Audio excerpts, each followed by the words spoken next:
Good morning, good afternoon, good evening, folks. Michael Zuber, one rental at a time, back with Lance Lambert, Fortune editor, and thus has access to people that I don't. So we get to talk to him every week, which is just so awesome. How you doing, Lance? Doing great. Loving to be here. A lot of housing data, a lot going on in the housing market. Let's get into it. So what I'm going to talk about here, if you don't mind, is kind of just talk about different people you speak with, different ranges, different calls.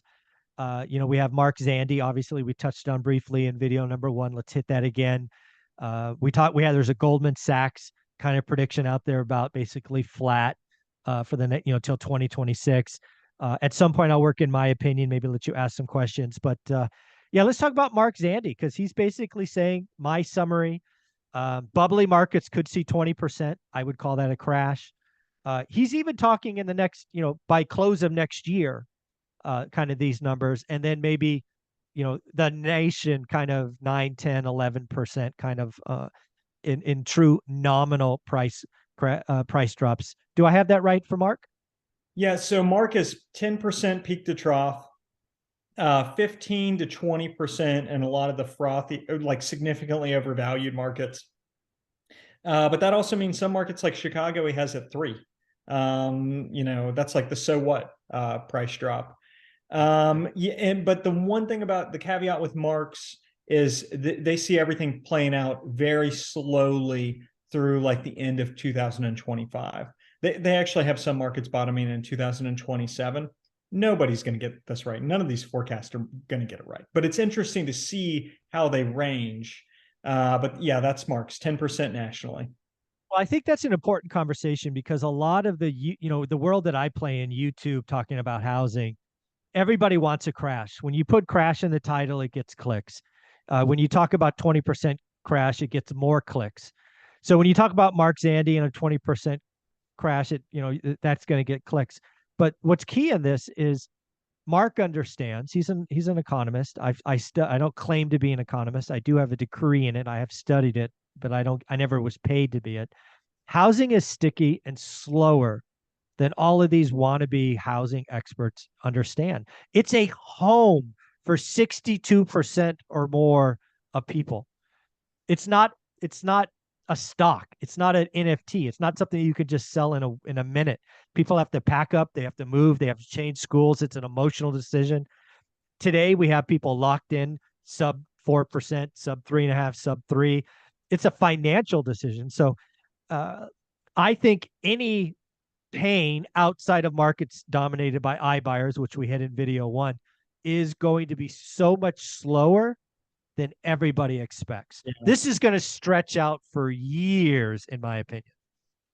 Yeah, I think that's interesting. One thing that I've come around to recently, looking closer at the numbers, is that it looks like we could get a bigger nominal drop with it being very concentrated in the markets that were up 60%.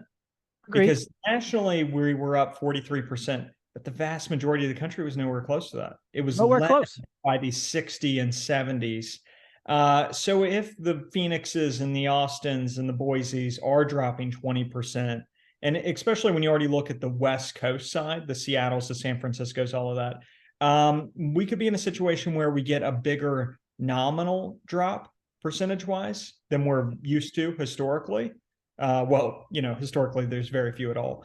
But we could get like a double digit, let's say.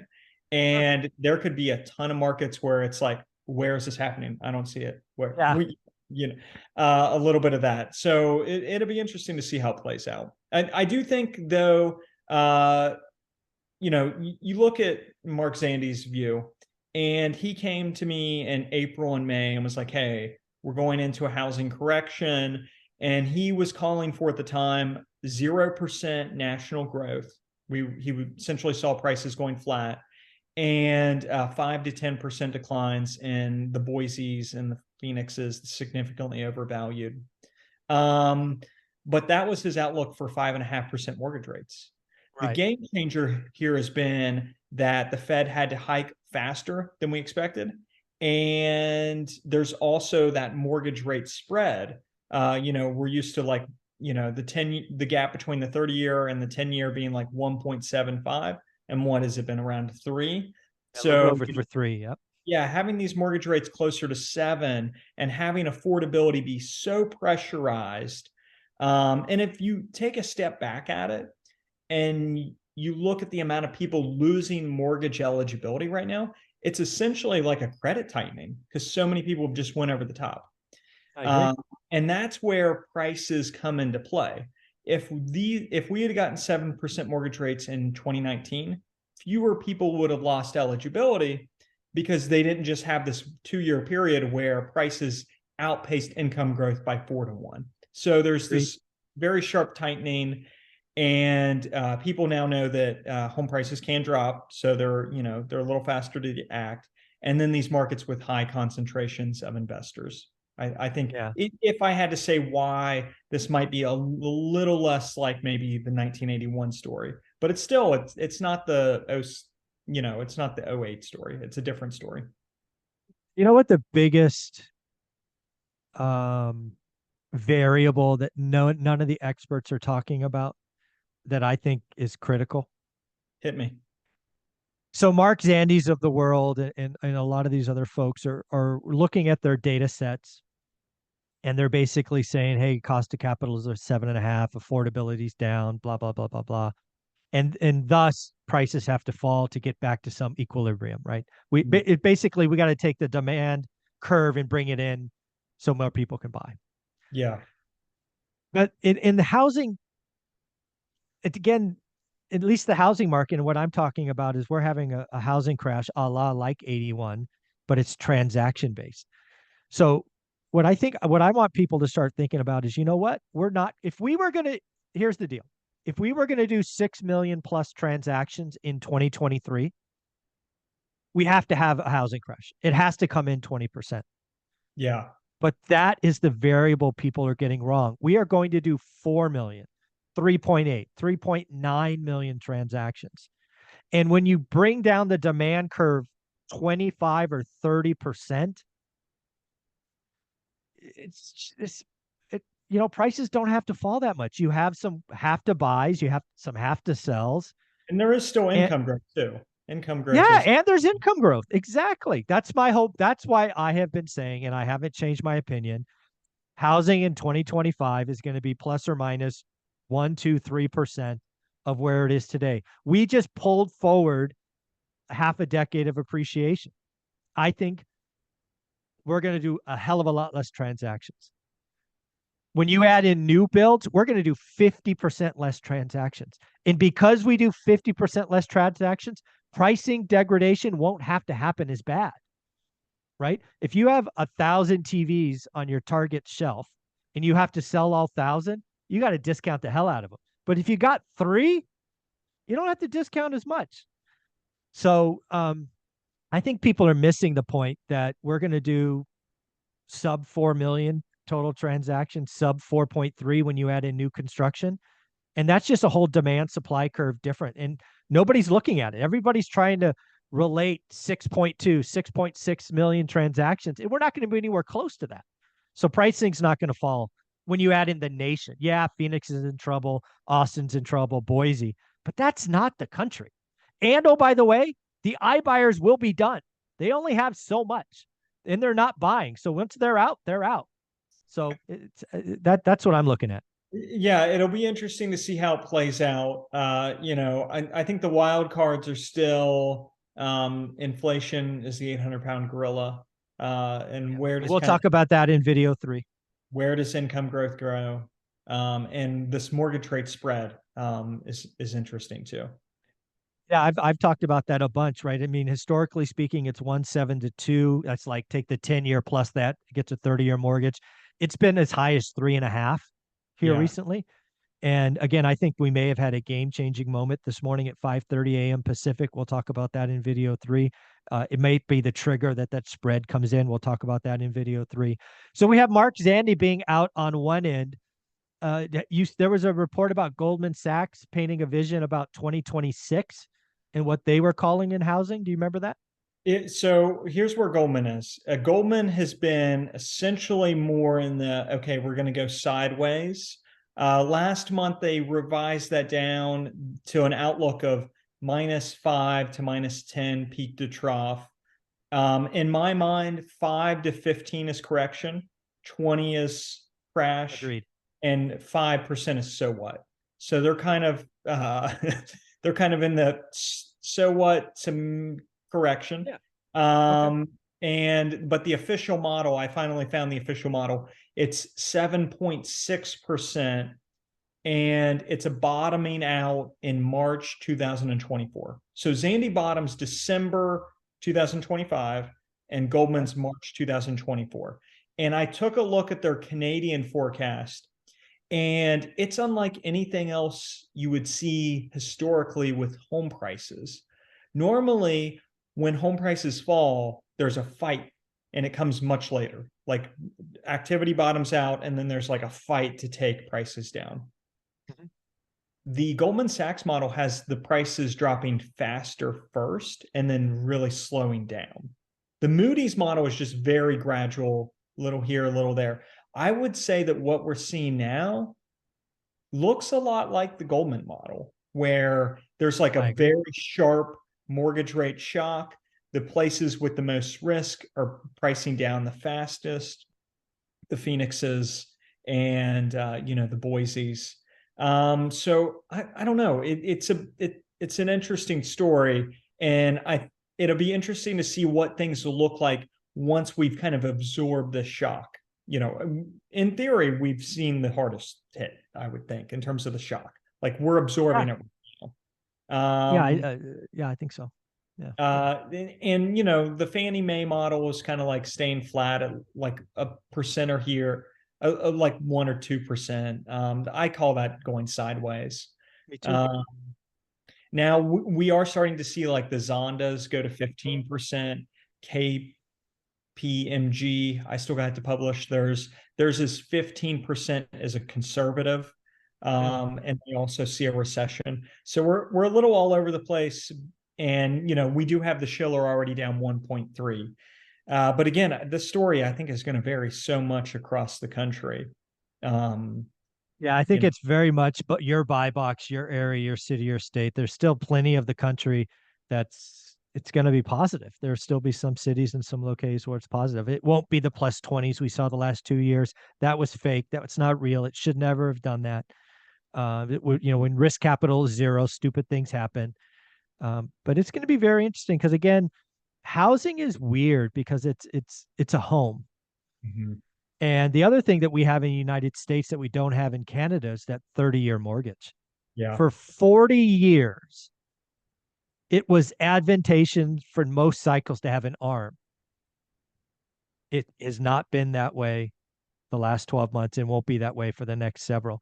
Canada has a real problem with their resets and um, their mortgage rates are going to go up. It's going to be a problem. Yeah, that is it's mind-boggling. The fact that people would lose those two, and I think some of these countries even had like 1% mortgage rates. I saw that. Yeah. Canada has some like 1.5 viewers have told me. I'm like, that's amazing. But it's only for 5 years. I'm like, well, I hope it doesn't reset at the wrong time because you go from 1.5 to 4.5. That's painful. Yeah, the good thing about cycles is historically you usually don't, you kind of learn from your worst ones. And there's some things that we learned from that last one. Exactly. Exactly. We should hopefully fare better. I think if I was an investor, I would be wanting to know right now, where's inventory moving in my market? Am I one of those markets that has swung really fast, really hard? And you can go and Google realtor.com data and download the historical data and look at it monthly. I do have a recent thread where I look through, and you can see the Phoenixes and the Boise's have spiked. Did you see Milwaukee in there? I didn't know. They're like Down. all the way at the bottom. Yeah, they're down year over year. I'm like, yeah. And somebody who is an investor in Chicago, he's like, don't share that. I want to keep that one a secret. What So one of my guests brings on Vegas data, Brian Lebo, shout out Brian. He's like, dude, I peaked. Right. They raced up to 8,100, I think it was, and now he's just like, flat.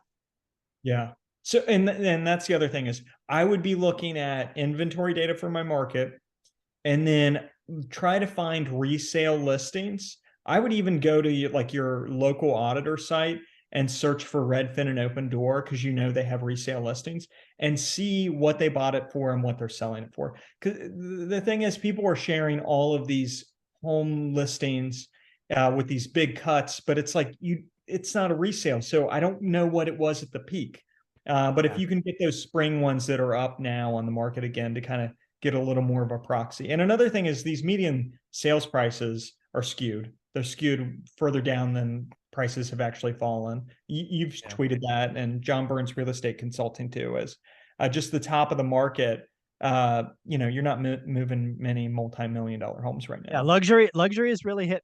Luxury is hit. So it's Yeah. going to be fun. Well, Lance, where can people follow you? At News Lambert. There's one more thing that I would be Sure, looking please. into is I'm starting to see in the data, and I haven't been sharing it much, but it looks like the markets that have job sectors that are more rate sensitive Mhm. and higher end real estate, they're going to get hit harder. It's already happened.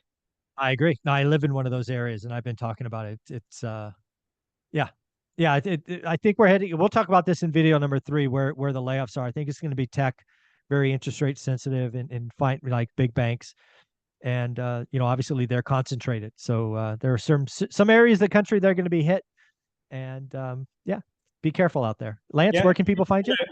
The Moody's model, and sorry, at News Yeah, Lambert, I mean, the sure. Moody's model is actually too conservative already for the West Coast drops. Because I don't know, that's mind-boggling how fast the West Coast, which the Moody's model doesn't think is as overpriced, but it just moved Oh, quickly. it is. Yeah. Santa Clara County is down 18% peak to trough already. What do you think it is? You think it's like the tech stocks, the I NASDAQ? think it's all of that. I think it's first and foremost, let's acknowledge there are no iBuyers here. So let's just take that off the table, right? iBuyers never really made it to the Bay Area. It is just tech money, RSUs, a lot of IPOs the last couple of years. There was a lot of overhiring, i.e., Meta just laid off 11,000 people. All of those people were getting stock in RSUs and working from home and this, that, the other. Um, yeah, yeah, it's just that simple. This is very much, I lived through the dot-com crash. My story starts after the dot-com blow up, and I saw the same crazy behavior. People thinking they're richer than they are. Engineers were making $500,000 a year being bad at their jobs, and that time's over. And now some of them have to go work again, and they're gonna have to sell their homes. So Yeah.